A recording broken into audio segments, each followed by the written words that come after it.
Alors, bonjour et bienvenue à cette sixième webinaire de la connexion Vige.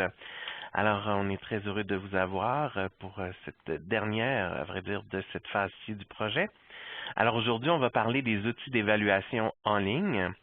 Et cela, on va le faire avec notre conférencière Charlotte Callen, chargée de projet et de communication à l'Association des juristes d'expression française de l'Ontario. Je vois qu'il y a une erreur, je m'excuse, c'est ma faute, il n'y a pas de S à juriste. Alors, mon nom, moi, Hubert David, responsable partenariat et innovation chez Éducalois, qui est un organisme justement qui fait de la vulgarisation et de l'information juridique.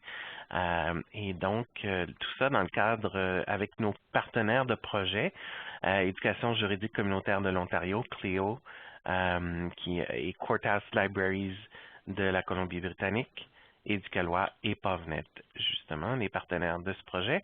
Les partenaires financiers grâce à qui on ne pourrait pas offrir gratuitement cette série de webinaires, c'est la Fondation du droit de l'Ontario et le ministère de la Justice du Canada. Alors, merci à eux. Je vous rappelle justement que vous pouvez tous vous inscrire à la Connexion Vige, qui est une communauté en ligne justement pour des gens qui font de l'information juridique, une communauté où on essaye d'outiller justement des organismes, des organisations à utiliser les technologies pour remplir leur mission. Alors, c'est très facile de se connecter, d'en faire partie et vraiment, vous allez voir, il y a énormément d'échanges, des bonnes façons de découvrir des trucs, des suivis aussi des différents webinaires qu'on fait, des idées, des questions qui ont été posées, qu'on aborde dans cette communauté-là en ligne. Alors, ça vaut bien la peine, puis ainsi de suite. Ainsi aussi, on peut rester au courant de ce qui se fait pour les webinaires, les weblabs, s'il y en a dans la prochaine phase de notre projet, pour lequel on est à la recherche de financement, évidemment. Vous connaissez tout ça, j'en suis sûr. Alors aujourd'hui, le webinaire se porte sur donc les outils de veille en ligne et pas de veille, pardon, de mesure en ligne. Alors l'évolution très rapide de l'environnement technologique a concouru à voir apparaître de nombreux outils en ligne qui aident à développer, promouvoir ou évaluer les sites Internet. Alors quels outils choisir et comment les utiliser à leur plein potentiel? À travers son expérience de développement et de gestion de deux sites Internet technologiquement très différents, Charlotte Callen présentera les outils que l'AGFO a adoptés pour mesurer le trafic Internet et analyser qui sont ces visiteurs et quelles sont leurs activités sur le site dans le but d'optimiser justement ces sites. Des outils gratuits et puissants tels que Google Analytics, SurveyMonkey et MailChimp seront présentés aujourd'hui de façon globale, puis au travers de quelques fonctionnalités spécifiques ainsi que plusieurs trucs pratiques.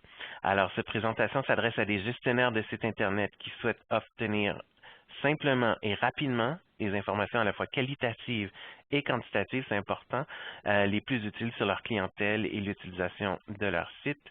Alors, notre conférencière, Charlotte, est chargée de projet donc et de communication à l'Association encore une fois, la même erreur, des juristes d'expression française de l'Ontario.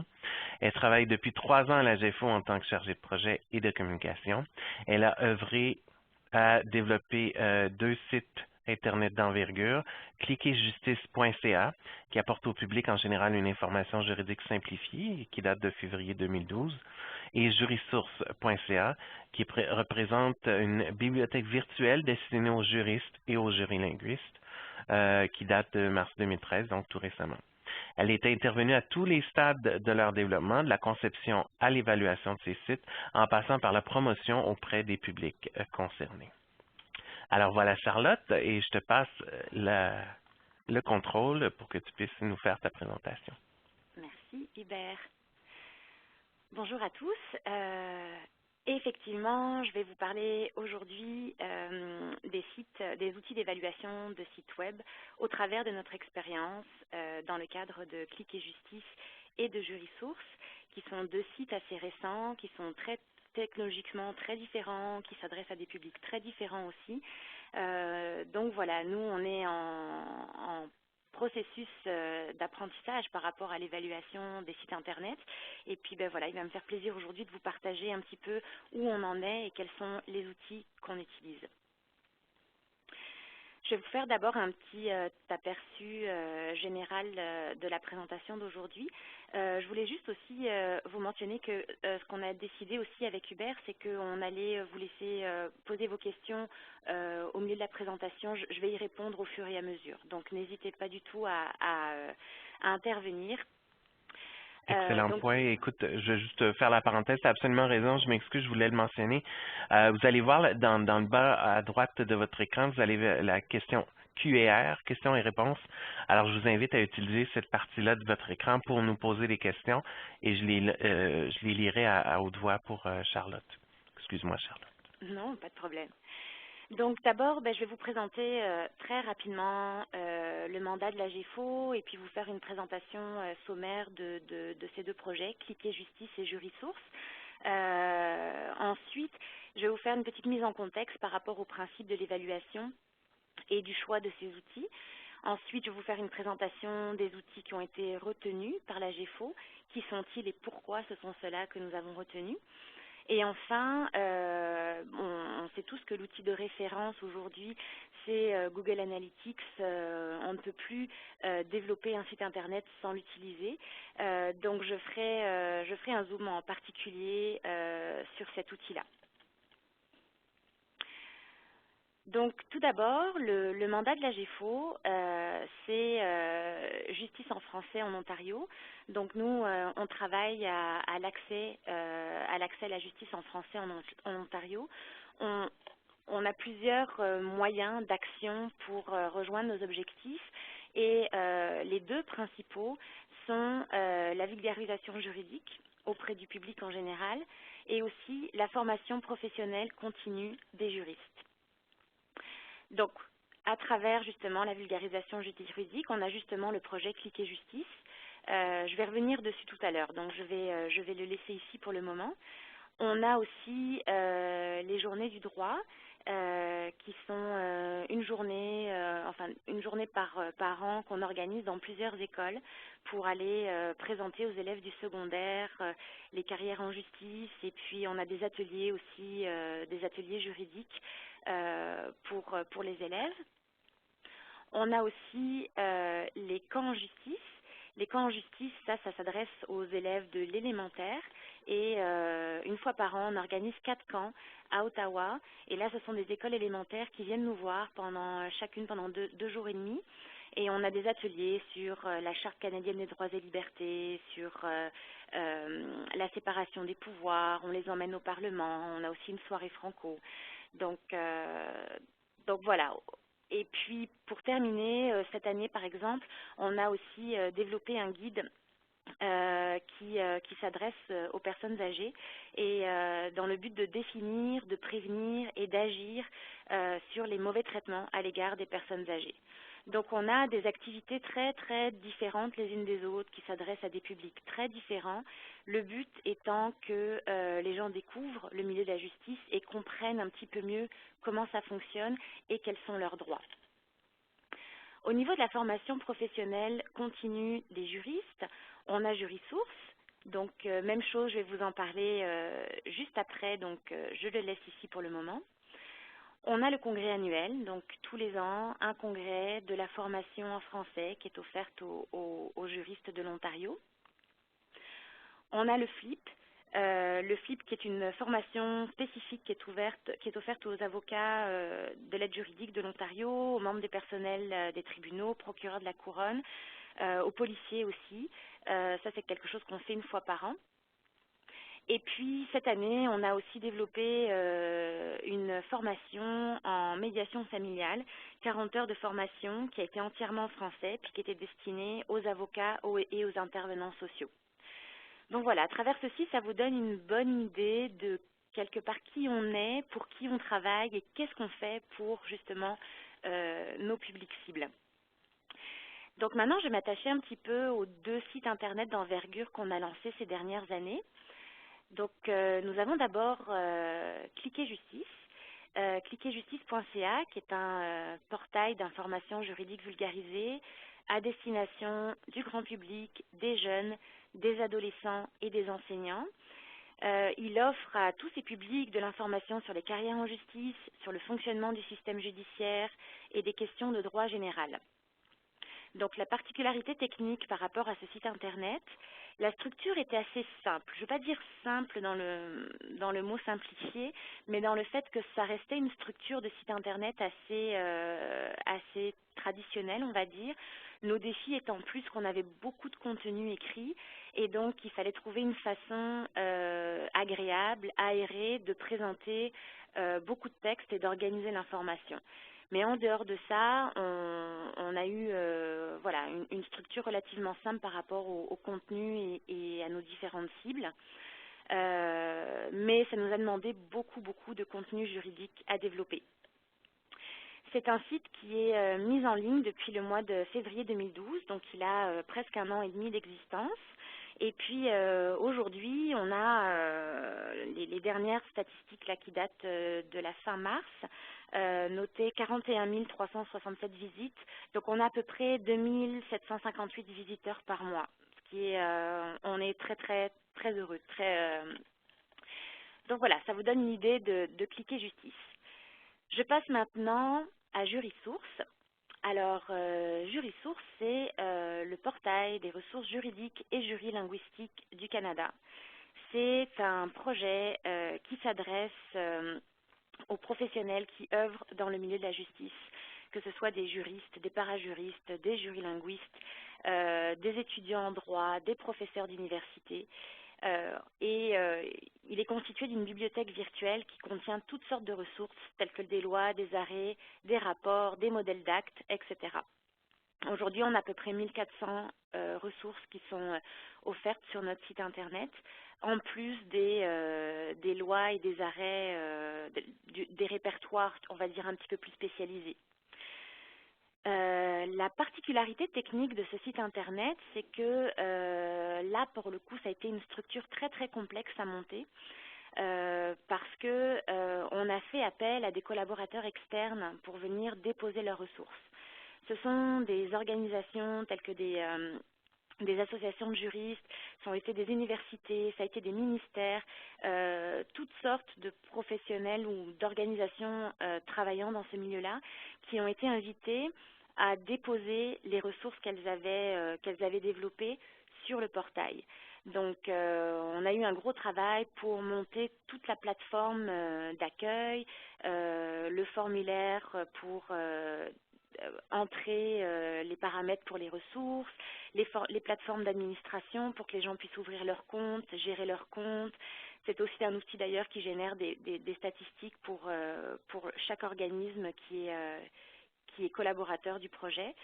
Donc, on a eu un petit peu de contenu, mais pas tant que ça. Ça a vraiment été plutôt, notre travail a été essentiellement la structure du site internet. Ce site, il est mis en mars depuis le mois il est mis en ligne depuis le mois de mars, donc il a presque 4 mois d'existence. Et puis aujourd'hui, on a à peu près un total de 2330 visites, ce qui équivaut à peu près à 582 visites par mois, ce qui, pour un marché de niche, on va dire, à savoir les professionnels qui œuvrent dans le milieu de la justice, au niveau des communautés minoritaires de langue officielle, est un chiffre qui est quand même très intéressant pour nous. Donc voilà pour ces projets. Je vais maintenant donc faire une petite mise en contexte, à savoir pourquoi évaluer son site internet et comment choisir les outils appropriés. Ce que je veux dire par là, c'est comment nous, sur quels critères on s'est basé pour aller choisir ces outils. Donc premièrement, je voudrais juste vous préciser au sein de l'AGEFO, on n'a pas de compétences techniques spécialisées dans le domaine. On a développé nos sites internet et puis on a appris à travailler avec ces outils. Donc on est en processus d'apprentissage continu. Donc ce que je vais vous présenter aujourd'hui, c'est une présentation de base pour des gens qui ont déjà quelques connaissances et qui veulent aller plus loin dans leurs connaissances. Ce que je voulais préciser aussi, c'est que l'apprentissage par rapport à ces outils nécessite du temps. Du temps parce qu'il faut se tenir au courant des outils qui existent et puis il y a quand même une offre assez généreuse dans ce domaine-là. mais il faut aussi avoir l'envie et le temps d'aller fureter dans les outils pour comprendre comment ils fonctionnent, pour trouver des nouvelles, voilà, des moyens de l'utiliser à son plein potentiel. Donc voilà, je voulais commencer par ça. Maintenant, donc, pourquoi évaluer son site Internet? C'est la première question qu'il faut se poser. Premièrement, ça sert évidemment à mesurer son audience, qui sont les gens qui viennent nous voir, recueillir tout un tas de données statistiques, autant qualitatives que quantitatives. C'est pour ça que c'est intéressant d'utiliser plusieurs outils technologiques à cet effet. L'idée étant que toutes ces données, il va falloir ensuite les analyser pour comprendre qui sont les gens qui viennent chez nous, pourquoi ils viennent, pourquoi les gens qui ne viennent pas, pourquoi ils ne restent pas sur le site une fois qu'ils sont venus. Donc voilà, ça c'est le deuxième objectif, c'est d'analyser tous ces chiffres-là. Le but ultime étant d'optimiser son site Internet en comprenant ce que les gens viennent chercher et ce qu'ils apprécient sur votre site Internet. Ça va vous permettre de mettre en place les mesures correctives pour que justement le site Internet atteigne son plein potentiel. L'approche. Notre approche par rapport aux outils qu'on a choisis. Premièrement, on voulait des outils gratuits ou à faible coût.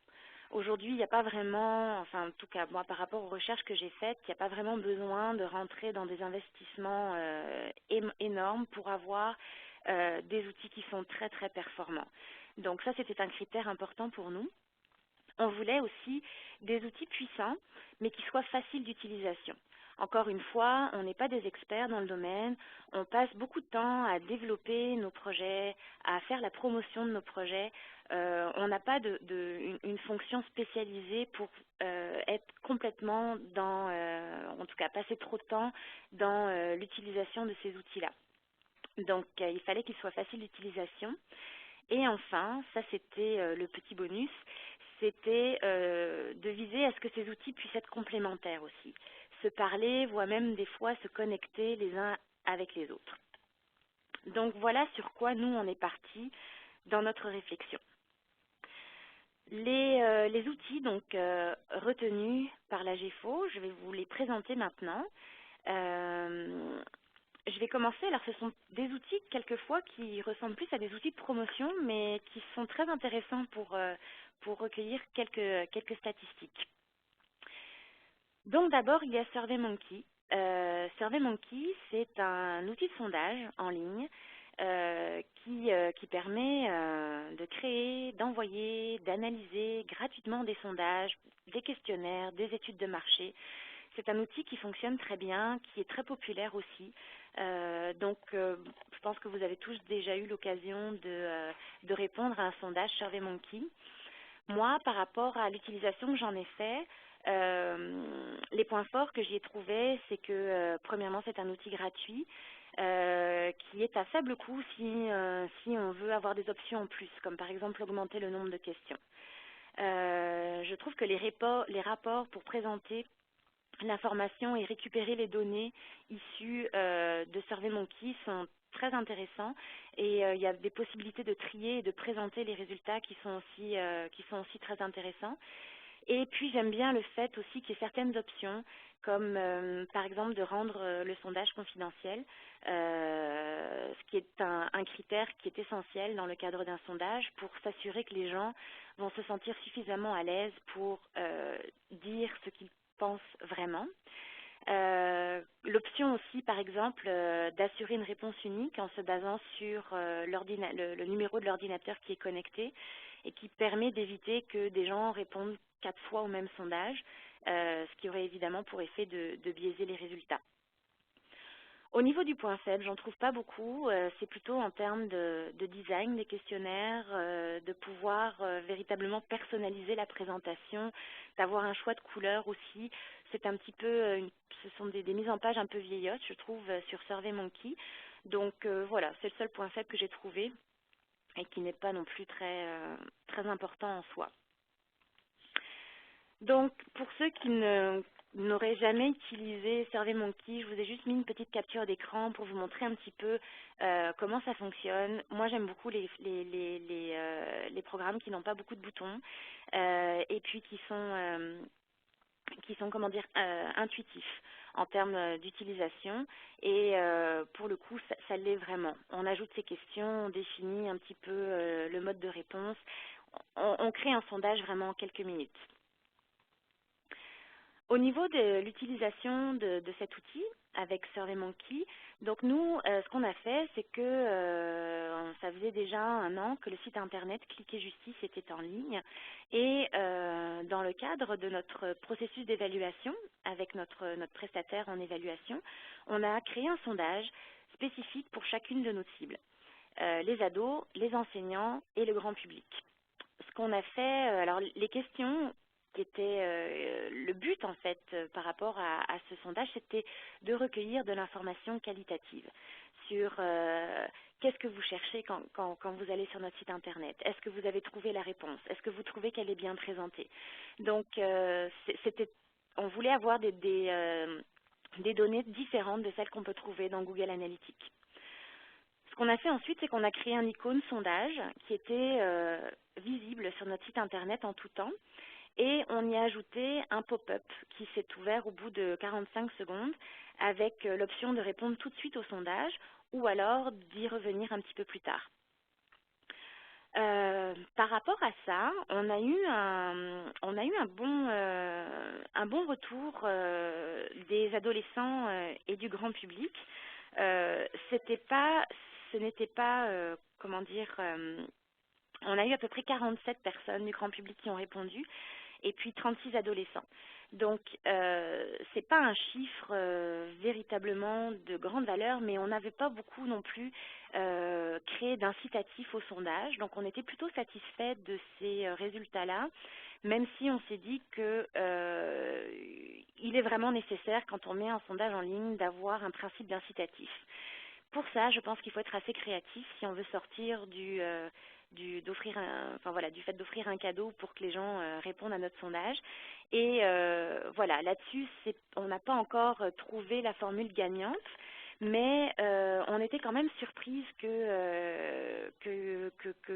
y ait quand même des gens du grand public et des adolescentes qui nous répondent, surtout les adolescents, parce qu'on ne s'imaginait pas qu'ils étaient si prompts à répondre. Donc bref, ça a été une bonne surprise pour nous. En général, on a reçu de bonnes appréciations sur notre site internet et puis ça nous a permis de trouver aussi quelques pistes de développement à l'issue de ce sondage-là. Notamment de se rendre compte que les adolescents sont très intéressés par le fonctionnement du système judiciaire, moins par des questions de droit, qui est pourtant du contenu qui les concerne, sur le taxage, le cybertaxage, des choses comme ça. Donc les résultats étaient intéressants.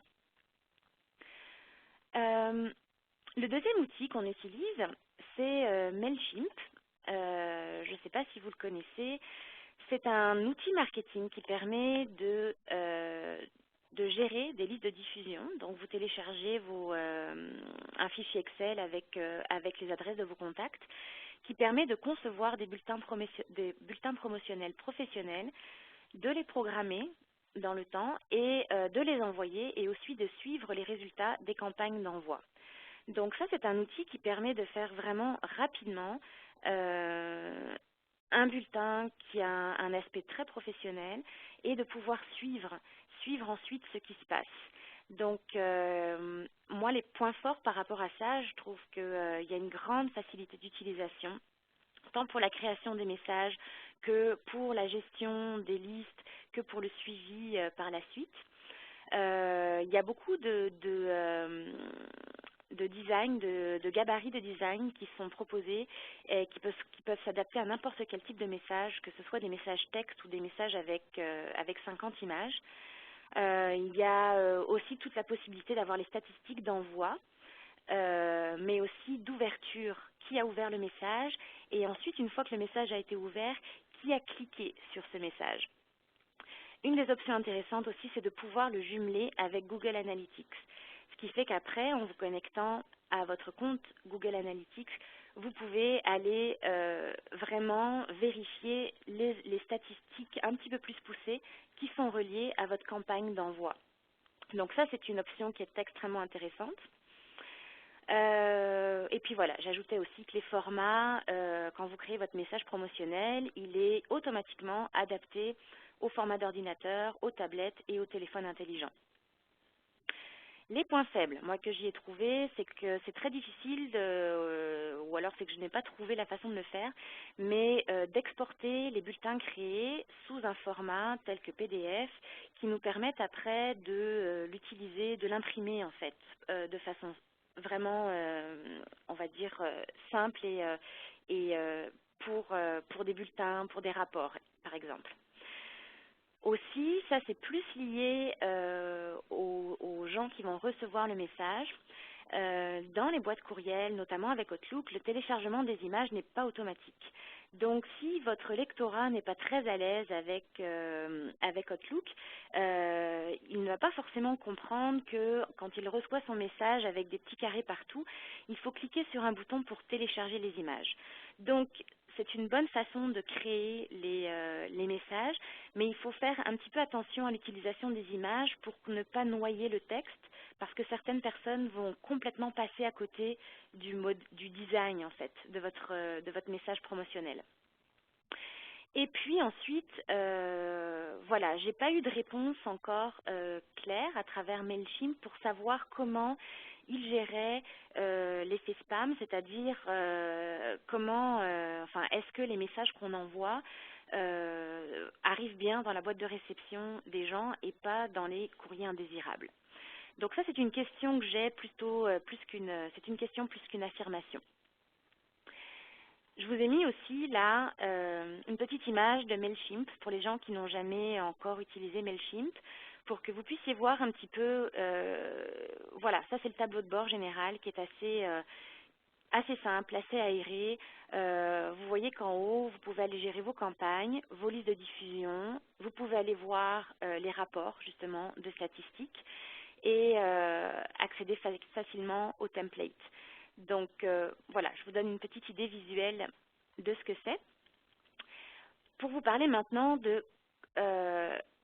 voilà, ça c'est un des messages que nous avons créés pour justement Mailchimp. Je vais juste passer au slide d'après, je me suis trompée d'ordre. Voilà. Donc, ce qu'on a fait, nous, par rapport à Mailchimp, c'est qu'on a fait plusieurs envois de campagnes promotionnelles pour Cliquer Justice et pour Jurisource.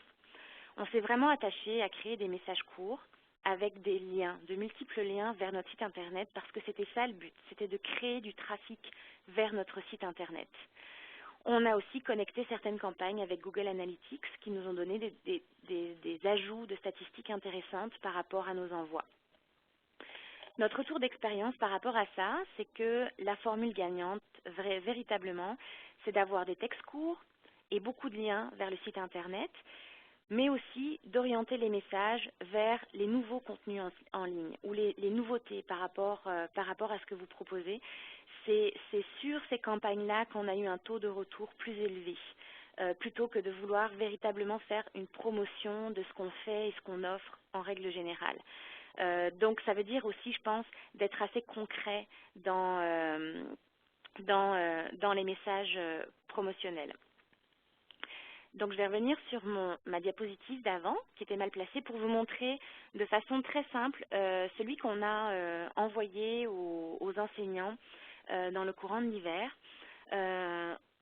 Un texte assez court pour attirer leur attention, 2 petites images, et après, c'était « Voilà nos nouvelles ressources pédagogiques qu'on met à votre disposition sur notre site Internet, au niveau élémentaire, au niveau secondaire. » Les gens n'avaient qu'à cliquer pour accéder directement à la ressource pédagogique. Et dans les quelques campagnes qu'on a faites jusqu'à maintenant, c'est celle qui a le mieux fonctionné. Donc voilà, quant à Mailchimp. Et puis, donc, maintenant, je vais passer à Google Analytics, que je présuppose que vous connaissez déjà.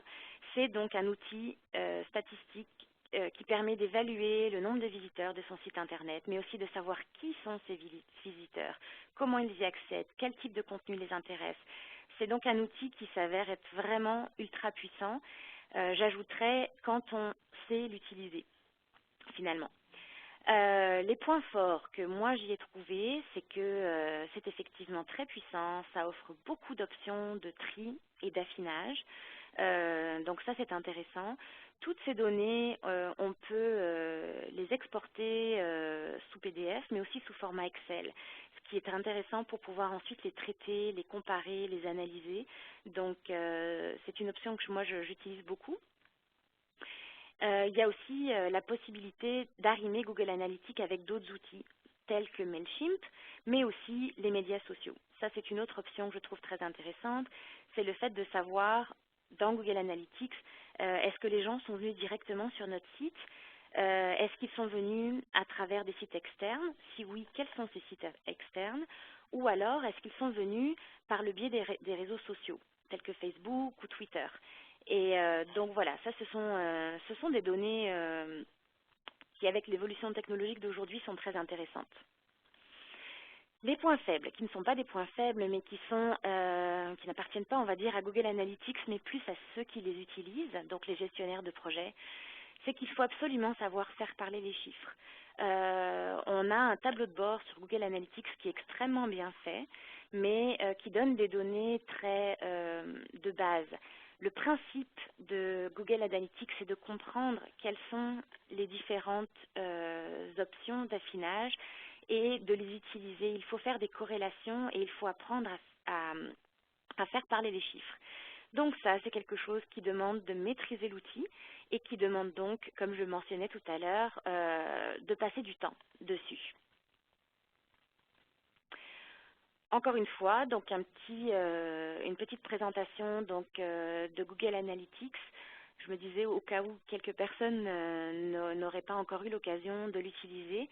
Donc ça, c'est le tableau de bord de base, avec les chiffres comme le nombre de visites, le temps de durée moyen sur le site Internet. Et puis sur la gauche, on a là le menu pour rentrer dans des catégories un petit peu spécifiques. Ça, ce sont des choses qu'on aura le temps de voir.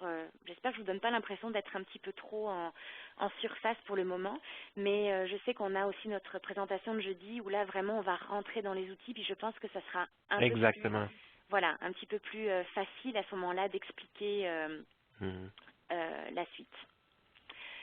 Nous, donc Google Analytics, la façon dont on l'utilise, c'est que donc on l'utilise de façon mensuelle pour faire un suivi régulier de notre audience et du taux de visite sur notre site internet. On va l'utiliser de façon ponctuelle quand on a des actions de promotion et de communication. Et là, on se connecte environ 1 à 2 semaines qui suit l'action de promotion. Surtout si on fonctionne à travers Mailchimp pour les courriels, parce que les gens n'ouvrent pas forcément le jour même le courriel qu'ils ont reçu. Et puis enfin, 1 à 2 fois par an, on prend le temps vraiment de passer du temps pour analyser en profondeur tous les flux de l'année et voilà, et sortir un rapport un petit peu plus conséquent. L'approche gagnante pour Google Analytics à travers justement ces 2 ans d'expérience à utiliser cet outil, comme je le mentionnais tout à l'heure, c'est de bien comprendre les différents critères pour pouvoir faire des corrélations. Ce que j'ai fait, moi, c'est que, puis je pense que c'est important de le faire, c'est de déterminer à l'avance quels sont les critères qui nous intéressent le plus et de les consulter régulièrement. Quand je fais mon suivi mensuel, moi, ce sont seulement ces critères-là que je vais voir. Je trouve que ça permet d'avoir un suivi un petit peu plus facile et surtout pour évaluer un petit peu les tendances. Et c'est d'autant plus facilité que Google Analytics a une petite option de raccourci qui vous permet d'avoir en un seul endroit un lien direct vers tous les chiffres que vous voulez suivre en particulier. Ensuite, c'est donc de ne pas hésiter à utiliser le calendrier pour afficher les données par mois, par année, par semaine, de varier aussi les temps d'affichage sur un an, sur le dernier mois, les 3 derniers mois, etc. On a des fois de bonnes surprises en regardant juste la façon dont ça a évolué dans le temps. Et puis la dernière chose que j'ai déjà un petit peu mentionnée, c'est de savoir faire parler les chiffres. Et ça, c'est vraiment dans le but à la fois de pouvoir les expliquer, mais aussi certaines fois de pouvoir les nuancer. On peut certaines fois avoir une mauvaise perception du chiffre si on le prend de façon complètement brute. Donc, il faut aller un petit peu plus loin. Ce que je vais faire maintenant, c'est que je vais...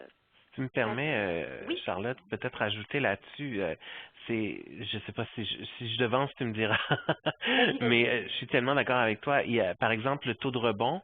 Je ne sais pas si tu vas en parler, mais une des choses qu'on a remarqué depuis qu'on a notre nouveau site qui est beaucoup plus mieux organisé, en tout cas on en est pas mal convaincus, et où les gens arrivent vraiment directement sur le contenu qu'ils recherchent, alors qu'avant il fallait qu'ils passent par toutes sortes de processus. On a réalisé que le taux de rebond, si on le regardait simplement brut, de façon brute comme ça, il serait très mauvais. Mais quand on regarde que les personnes ont quand même passé 2 minutes 30, 3 minutes 30 sur la page en question, même s'ils ont quitté le site tout de suite après avoir visité une seule page, on présume donc par cette longue visite-là qu'ils ont trouvé exactement ce qu'ils voulaient. Donc ça peut Oui. être une visite efficace ou successful en anglais, là, mais enfin réussi, alors ils comptent quand même comme un taux de rebond. Je voulais juste donner un exemple Tu de as ce que tu dis. complètement raison, Hubert. Et puis les grands esprits se rencontrent parce que regarde donc ma diapositive suivante. C'est le taux de rebond. Ah! Attention au mythe. Je voulais un petit peu parler de ça parce que effectivement, moi, quand j'ai commencé à entendre parler de Google Analytics il y a plusieurs années, le taux de rebond à l'époque, on expliquait que c'était quelqu'un qui était arrivé sur notre site internet, qui était ressorti tout de suite, donc qui était resté quelques secondes, et donc c'était quelqu'un qui s'était trompé. Donc il fallait l'ôter des statistiques générales. Mais c'est une notion de laquelle il faut sortir aujourd'hui. Je vous ai mis exactement en fait ce que j'ai trouvé sur Wikipédia parce que ça l'explique très Ouais. bien. C'est donc effectivement le pourcentage d'internautes qui sont entrés sur une page web et qui ont quitté le site après sans consulter d'autres pages. Donc ils n'ont vu qu'une seule page du site internet. Un taux de rebond élevé peut révéler l'insatisfaction des visiteurs. Il peut cependant aussi indiquer que ceux-ci ont trouvé immédiatement ce qu'ils cherchaient et n'ont donc pas dû tâtonner dans le site. On considère généralement qu'un visiteur a rebondi lorsqu'il a cliqué sur un lien externe. Donc ça, c'est quelque chose aussi qu'il faut analyser à travers votre site internet. Nous, par exemple, on a souvent des liens externes pour en savoir plus. Il a fermé l'onglet ou la fenêtre, il a tapé une nouvelle URL, il a cliqué sur précédent dans son navigateur ou est sorti du site, ou alors sa session a expiré. Le temps retenu aujourd'hui est à peu près de 30 minutes. Donc dans certains cas de figure, un taux de rebond élevé peut être logique et positif sur le site. C'est ça qu'il faut comprendre. Tout dépend du contenu et du contexte. Certaines recherches impliquent en effet de n'avoir accès qu'à une seule page, comme par exemple un plan d'accès ou une recette de cuisine. Et moi, j'ajouterais donc que c'est aussi peut-être une preuve que votre taux de référencement est excellent. Parce que aujourd'hui, si vous tapez suffisamment de mots-clés sur Google, vous pouvez arriver directement sur une page, qui correspond complètement et entièrement à votre recherche. De même, certaines actions sur une page n'entraînent pas forcément le rechargement de celle-ci, comme par exemple si on télécharge par exemple une vidéo ou si on clique sur un bouton de vote. Google Analytics n'est pas capable d'enregistrer ça comme étant une interaction en fait sur votre site internet. Donc ça va être comptabilisé dans vos taux de rebond. Il faut donc toujours utiliser cet indicateur en corrélation avec d'autres indicateurs comme le taux de transformation ou encore, comme le mentionnait Hubert, comme le temps passé sur la page. Voilà, je suis désolée, c'est un peu beaucoup de texte, mais je trouvais que c'était bien expliqué et aussi que c'est quelque chose qui, voilà, il faut sortir du mythe du taux de rebond aujourd'hui et ne pas le voir comme un ennemi en fait. Si tu me permets, il y a une intervention que je vais mentionner, c'est qu'on me dit attention, une visite en bounce rate est souvent longue car les utilisateurs ne ferment pas toujours les onglets immédiatement, qui est un autre considérant en effet. Ils passent souvent d'un table à l'autre sans les fermer. J'en suis définitivement un de ceux-là aussi. Donc encore là, tu vois, rien n'est parfait. C'est vrai que nous, on interprétait souvent une longue visite comme étant une visite réussie, mais peut-être que non, finalement. Oui, effectivement. Oui, ça veut peut-être dire que le site endort les visiteurs, ce qui serait pas une très bonne, J'espère que non. une très bonne option. Euh, je vais vous donner maintenant un petit exemple concret d'analyse de statistiques, par exemple. C'est un exemple qui est très concret puis qui est très basique. On pourrait aller bien plus loin dans l'analyse, mais c'est pour vous donner une idée très générale. Donc, dans Google Analytics, par exemple, je suis allée dans Demographics et Location pour voir d'où provenaient les gens qui se connectent à notre site Internet. Et nous, notre site Internet Cliquez Justice, il s'adresse un petit peu aux gens du Québec parce qu'on a du contenu fédéral, mais en général, il s'adresse aux gens vraiment des autres provinces canadiennes. Donc, si on arrive là, on voit que sur les 32 448 visites, il y a 19 000 personnes qui viennent du Québec. Ça, c'est un chiffre qui peut faire peur, là. Ça veut dire que 60% de notre trafic vient du Québec. Et pourtant, ce n'est pas notre cible principale. Donc, c'est un élément qui nous a posé question, par exemple. Par rapport à ça, en général, quand on voit des chiffres, il ne faut pas sauter au plafond. Il y a tout de suite des éléments qui peuvent venir déjà nuancer le propos. Les premiers éléments pour nous, par exemple, c'est la situation particulière de l'Outaouais, où nous vivons, comme pour certains qui ne le sauraient pas. Donc nous, on a la rivière des Outaouais qui partage finalement le Québec de l'Ontario. Donc on a beaucoup de gens qui vivent à Gatineau, mais qui travaillent en Ontario ou inversement. Donc les localisations de connexion sont peut-être un petit peu différentes aussi à cause de ça. On a aussi beaucoup de notre contenu qui touche au droit fédéral. Donc de toute façon, le public du Québec, c'est un public qu'on cherche aussi quelque part à toucher.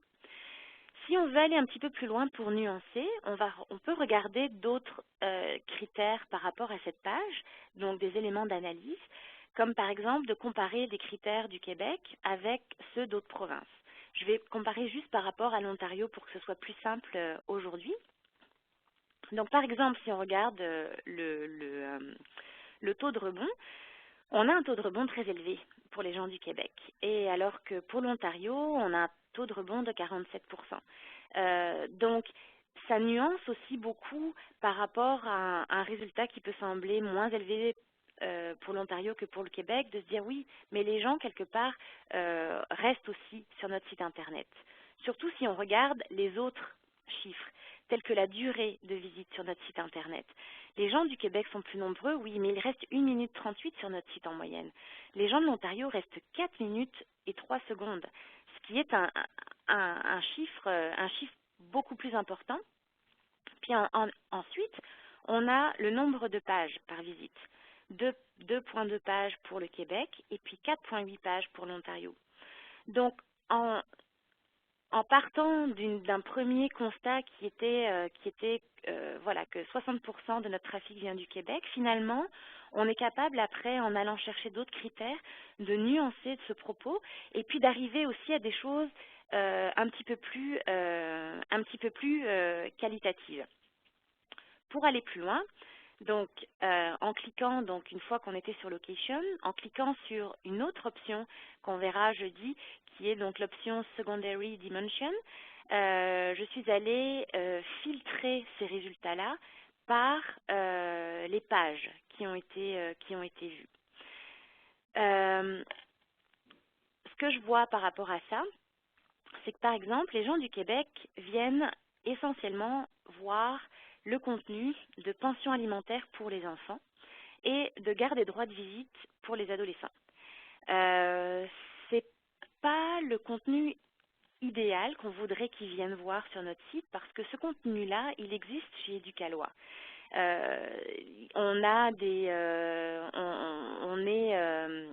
Donc il s'adresse plus spécifiquement à des gens du Québec.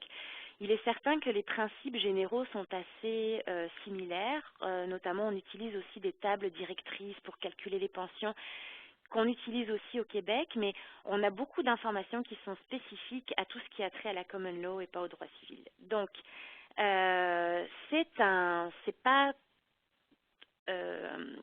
un grand problème que les gens aillent là, dans le sens où c'est pas forcément de la mauvaise information qu'ils vont voir, mais nous, on souhaiterait que ces gens-là aillent plutôt visiter le site d'Éducalois. Donc, ce sont des données qui nous font dire, tiens, est-ce qu'on ne devrait pas, sur notre section du droit de la famille, apporter plus de précision par rapport au contenu en question, pour inviter les gens du Québec à aller plutôt voir du contenu d'Éducalois. Ensuite, on se rend compte que les gens du Québec vont voir aussi beaucoup ce qui a trait au choix de carrière.